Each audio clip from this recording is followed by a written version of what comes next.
rappelle la solution de la première question de l'exercice de la fiche 2, sur laquelle il vous est demandé de montrer si certaines fonctions sont ou ne sont pas des normes sur l'espace vectoriel.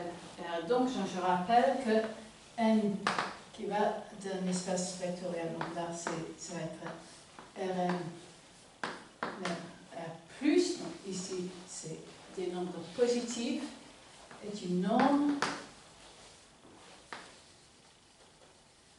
si et seulement si on a la chose suivante. 1, on doit avoir que nv est plus grand ou égal à 0 pour tout v avec égalité si et seulement si v est le vecteur 0. Deuxièmement, on doit avoir pour toute v dans Rn et pour toute lambda dans R, n lambda v est égal à valeur absolue de lambda fois n de v. Et dernièrement, on doit voir que pour toute v et w dans Rn, la norme de v plus w doit être plus petit ou égal à la norme de v plus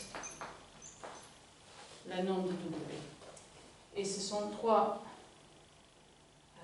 conditions-là qui disent que la norme est une notion de la fonction n est une notion raisonnable de la longueur du vecteur v. Donc, la longueur d'un vecteur, on s'attend à ce qu'il soit positif, qu'il soit nul si et seulement si le vecteur est nul. On s'attend à ce que quand on double un vecteur, la longueur double également. Et on s'attend à ce que si on veut aller de 0 jusqu'au le point v plus w, la façon la plus courte soit de suivre la ligne droite et pas de passer par v plus w. Ok. Donc ici, on nous propose une suite de fonctions. On va voir si, oui ou non, ils vont satisfaire les trois conditions ici. Bien évidemment, pour démontrer que ce n'est pas une norme, il suffit de donner un exemple d'un vecteur pour lequel ces conditions ne sont pas établies. Par contre, pour voir que c'est une norme, il faut l'établir pour tout vecteur possible. Ok, donc le premier, c'est n xy est égal à norme de x au carré plus norme d'y. Là, en regardant ça, je me dis que la terme au carré ici risque de poser problème avec la condition numéro 2. Parce que la condition numéro 2 demande que la norme doit croître linéairement avec lambda, alors qu'ici, je m'attends à ce que la valeur x au carré croît de façon quadratique. Donc, on va regarder ici n de 0 qui est égal à 4, et ce n'est pas la même chose que 2 fois n de 0 qui est égal à 2. Donc, n n'est pas une norme. Donc, exhiber une seule contre-exemple, ça suffit pour montrer que ce n'est pas une norme. Ensuite, b est n xy est égal à norme de x plus norme de y au cube. Encore une fois, ici, j'ai une puissance de 3 qui n'est pas par ailleurs neutralisée par une puissance 1 sur 3. Je m'attends à ce que ça ne soit pas une norme parce que je m'attends à avoir des problèmes avec la linéarité dans la condition numéro 2. Donc, encore une fois, je vais regarder cette fois n de 0,2 qui est égal à 8, n de 0,1 qui est égal à 1, et j'ai que 2 fois n de 0,1 n'est pas la même chose que n 0,2, et donc ce n'est pas une norme.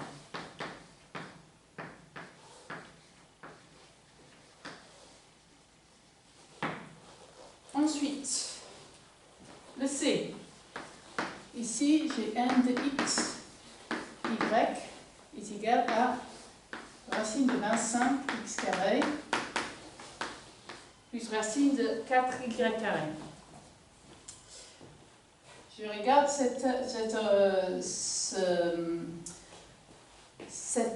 terme-là et je me dis que ça ressemble quand même formellement pas mal à la fonction racine de x carré plus y carré. Donc j'ai déjà vu encore que c'est une norme, sauf que ici, c'est pas x au carré, c'est 5x au carré. Et ici, c'est pas y au carré, c'est 2y tous au carré. Donc, ça me suggère que je pourrais regarder ça comme étant racine x carré, grand x au carré plus grand x y au carré, ou grand x est égal à 5x et grand y est égal à 2y.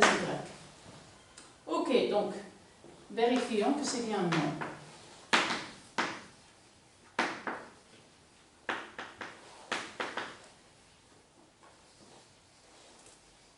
Donc, on va vérifier les uns après les autres les conditions.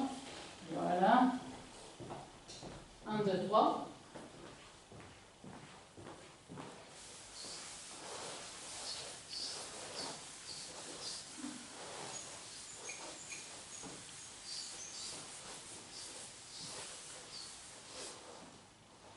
Donc, numéro 1, c'est, donc si j'ai racine de 5x au carré plus 4y au carré est positive par définition de la racine carrée. Je vous rappelle que la racine carrée, on définit, qu'on prend toujours la racine positive par convention.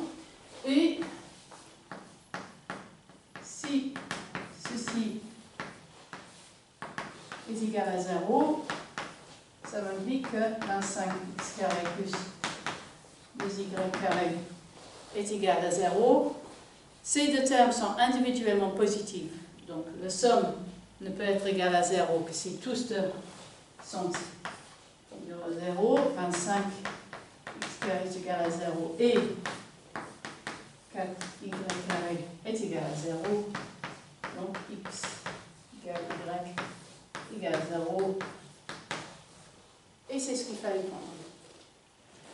Ensuite, si je regarde pour le numéro 2, le deuxième, si j'ai n de 2x, lambda x, lambda y, ça c'est racine de 25, lambda x au carré, ce qui me donne lambda carré, x carré plus pareil, 4 lambda carré, y carré. Je peux te prendre un terme lambda carré en facteur ici.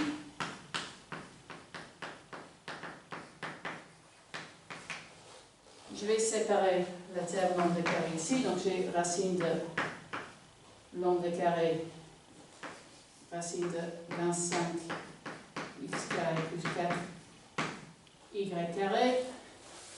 Et racine de lambda carré, ce n'est pas lambda, c'est la racine de lambda à cause de cette convention qui dit que la racine carrée doit toujours être positive. La racine de lambda, 25 x carré plus 4 y carré. Et c'est ce que je voulais. Et enfin, le dernier, l'inégalité triangulaire, qui est toujours le plus délicat. Donc là, je vais calculer n de x plus x prime, y plus y prime. Donc ça, c'est racine de x plus x prime au carré plus y prime au carré, où ici, j'ai défini grand X est égal à 5, X, grand X prime va être égal à 5, Y prime, grand Y c'est 2Y, et grand Y prime c'est 2Y prime. Alors, qu'est-ce que j'ai gagné avec ce petit changement?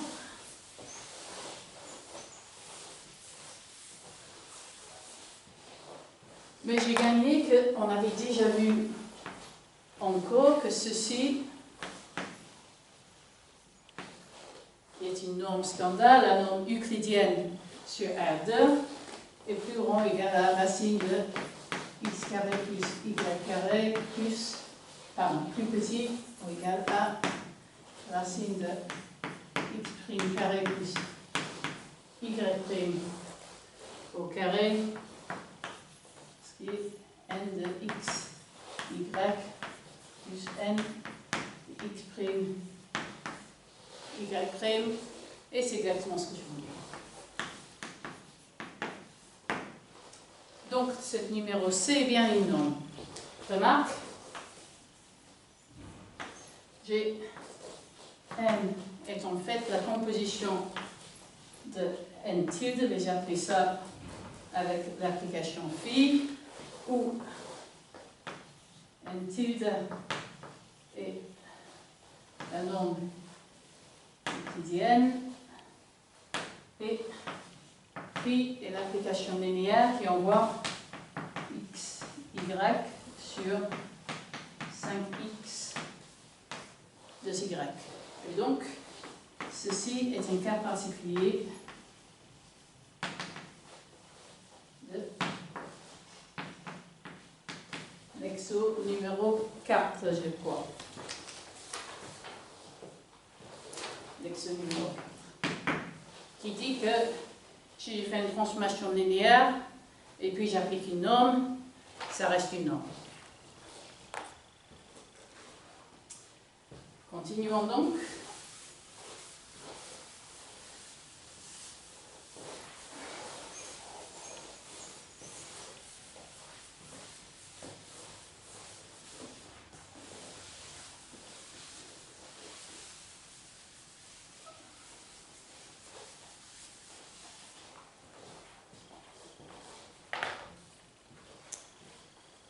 D n xy qui est égal à 5 à l'absolu de x plus 2 à l'absolu d'y.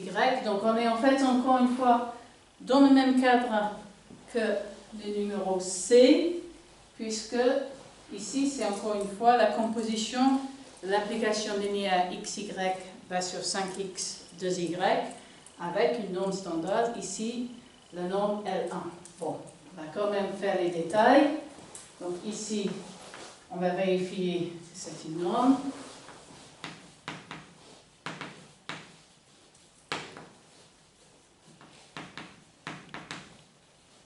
Donc on va vérifier les uns après les autres toutes les différents axiomes. Le numéro 1, si j'ai 5x plus 2y, bon, par définition, la valeur absolue est toujours positive, donc ceci est toujours positif. Et si j'ai égalité 5x plus 2y égale 0, la somme des deux éléments positifs ne peut être nulle que si chacun est individuellement positif. Égal à 0, c'est-à-dire que x et y doivent tous deux être égales à 0. Donc c'est ce qu'on voulait. Ensuite, si je prends n de lambda x, lambda y, ça va me donner 5 valeur absolue de lambda x plus 2 valeur absolue de lambda y. Valeur absolue de lambda x, c'est valeur absolue de lambda multiplié par valeur absolue de x plus 2 valeur absolue de lambda valeur absolue d'y, valeur absolue de x multiplié par la norme de x, et encore une fois. Ok, et enfin, pour le troisième, j'ai donc n de x plus x prime, y plus y prime, qui est égal à 5 norme de x plus x prime, plus de norme de y plus y' et pas l'inégalité triangulaire pour la valeur absolue, c'est bien x égale à 5 valeur absolue de x plus 2 valeur absolue y plus 5 valeur absolue de x' plus 2 valeur absolue y'. Et c'est tout bon.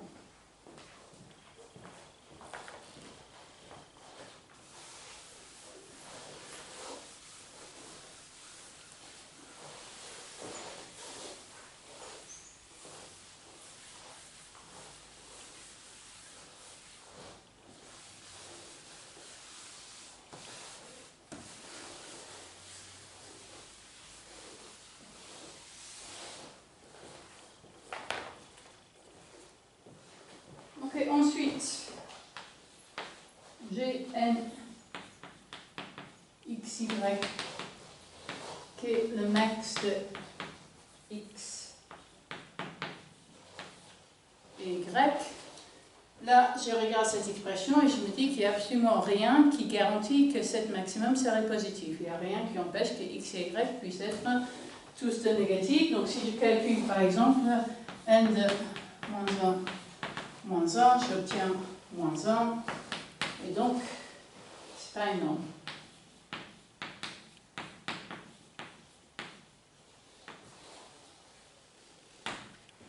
Ok. Ensuite, f n xy, c'est le minimum entre la valeur absolue de x et la valeur absolue de y. En général, quand on a des fonctions qui sont définies, qui sont des minimums, on peut s'attendre à ce qu'on va avoir des problèmes avec le cas d'égalité ici. C'est exactement ce qui va se passer, parce que si je calcule n de 0, 1, qui est le minimum entre 0 et 1, c'est 0, alors que le point 0, 1 n'est pas le vecteur 0, et donc ce n'est pas une norme.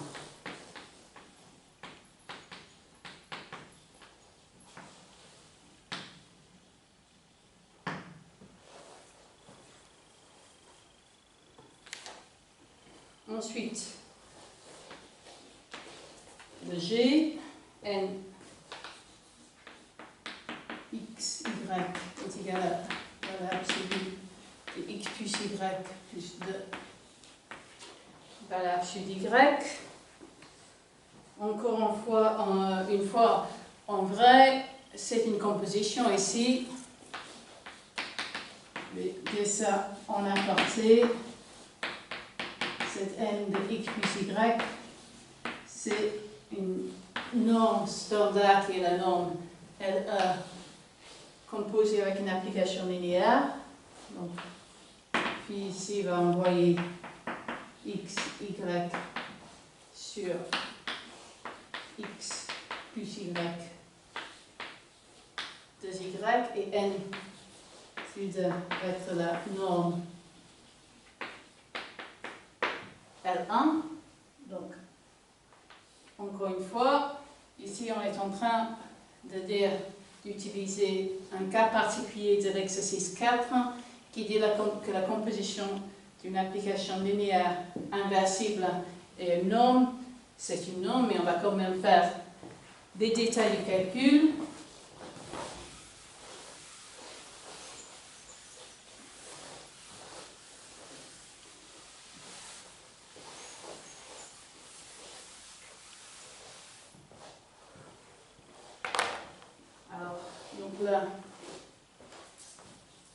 La norme de x plus xy, pardon, pas plus y, est égale à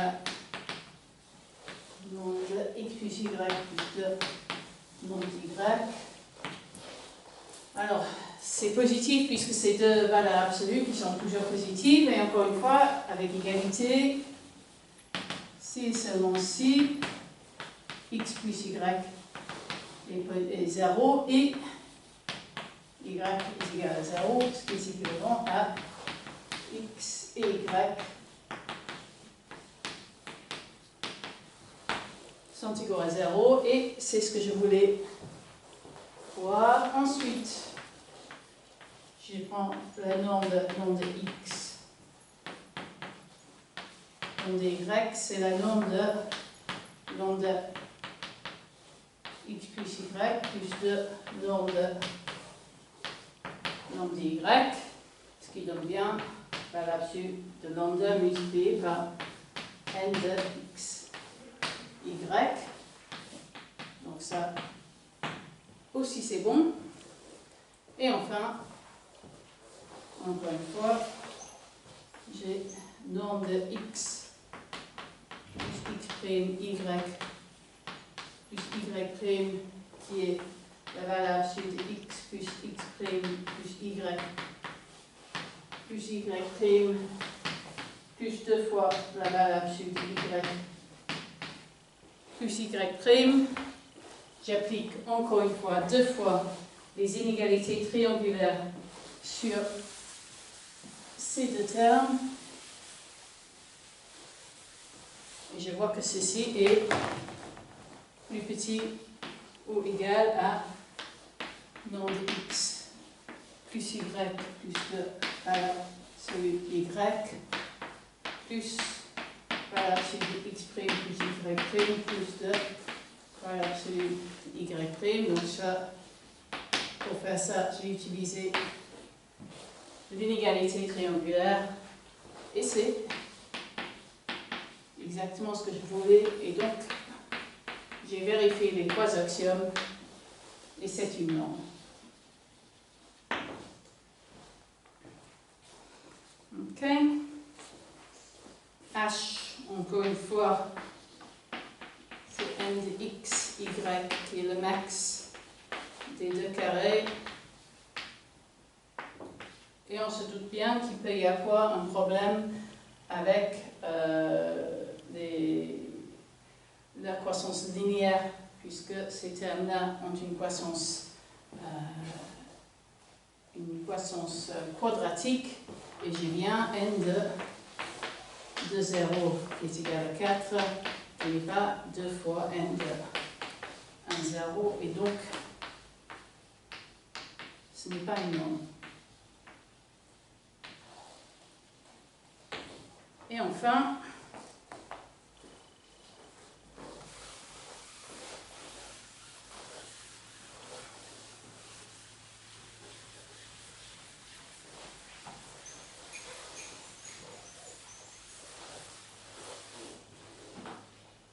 pour le dernier, n, x, y,